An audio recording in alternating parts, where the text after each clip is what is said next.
There was a time when the world looked to one city as the center of everything: Rome. The Roman Empire, born in 27 BCE after the Roman Republic fell, is a tale of power, conquest, and the rise and fall of civilizations. But what made this ancient empire so fascinating? The city bustling with life, its people filled with ambition and dreams of grandeur.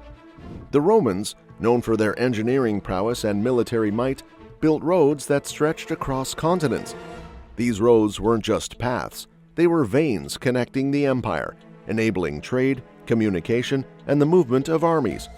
But Rome was a melting pot of cultures, blending traditions from across Europe, Africa, and Asia.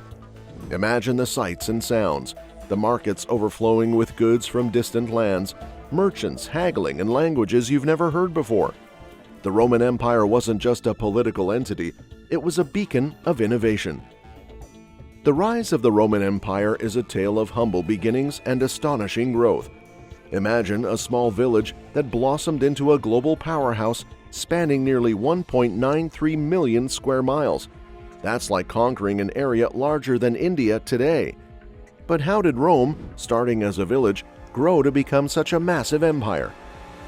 It all began with Rome's early struggles and alliances. From a fledgling community subservient to the Etruscans, they evolved into a dominant force within the Latin League. By the 3rd century BC, they were flexing their muscles, defeating rivals like the Samnites and Greeks to dominate the Italian peninsula. But Rome didn't stop there. They clashed with Carthage, their Mediterranean rival, and by 146 BC, they had not only conquered North Africa and Spain, but also expanded eastward into Greece, Egypt, and beyond. Each conquest added to their power and territory, pushing boundaries farther than ever before. Julius Caesar expanded Rome's reach even further, into Gaul, which is modern-day France, across the English Channel to Britain, and towards the edges of Germania. His ambition knew no bounds, setting a precedent for later Roman leaders. Under Emperor Trajan, Rome reached its zenith, stretching from Dacia, or modern Romania, to parts of modern-day Iran. Trajan's conquests marked Rome's peak, but also highlighted its challenges. What fueled this relentless expansion? Was it sheer military might, economic gain, or a belief in Roman supremacy? Rome's empire expanded for centuries, shaped by factors as diverse as population growth, a militaristic society, and economic interests. Yet, despite its eventual decline, Rome's legacy as a juggernaut of ancient civilization endures. But ever wondered why French, Spanish, Italian, and Portuguese sound so similar? Well, they all come from Latin, the language of the Romans. And it's not just language. Romans were masters of infrastructure. They built roads that were so well engineered they're still used as models today. These roads connected their vast empire, making travel and trade easier than ever before. Ever drive on a highway? Thank the Romans for pioneering the idea. Ever heard of an arch or a dome?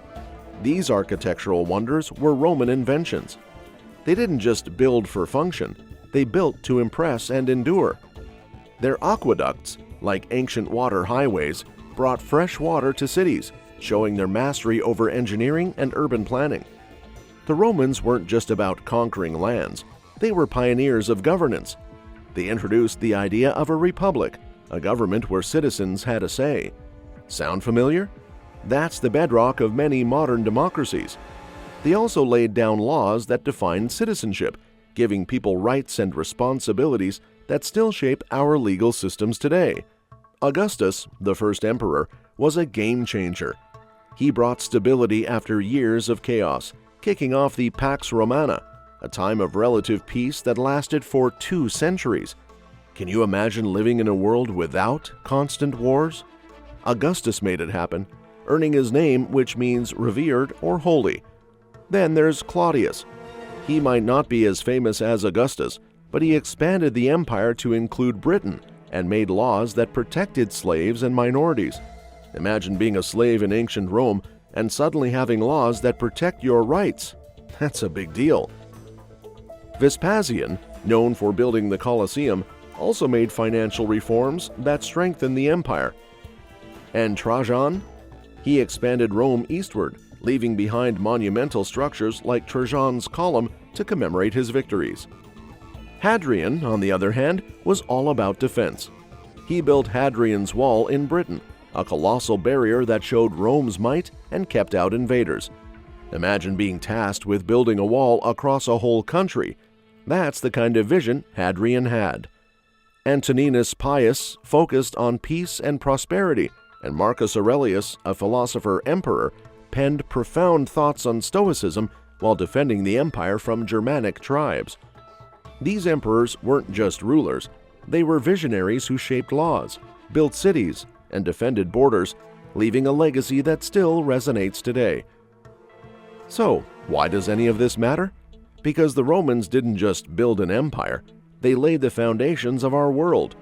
From language to law, from architecture to governance, their influence is everywhere.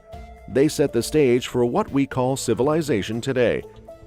However, religion was a big deal in ancient Rome. Imagine a world where your gods weren't just spiritual figures, but also influencers on politics and daily life. The Romans took their beliefs seriously, adopting gods from the Greeks and making them part of their own pantheon. But not all religions were equal. Some were accepted, like those of the Greeks, while others, like Christianity, faced serious backlash.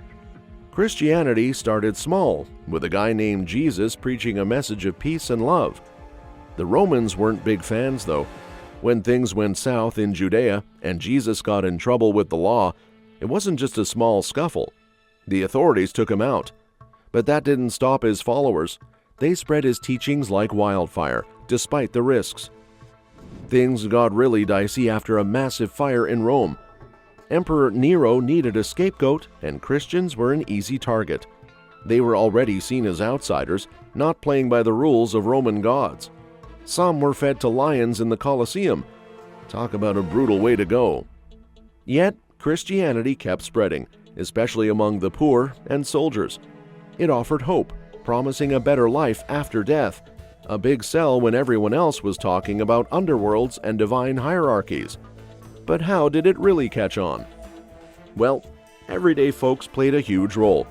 Sure, there were missionaries like Paul traveling the empire, but most conversions happened over dinner tables and market stalls. People chatted about this new faith, sharing stories and ideas.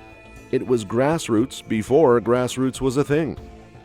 And Christianity didn't demand a full lifestyle overhaul.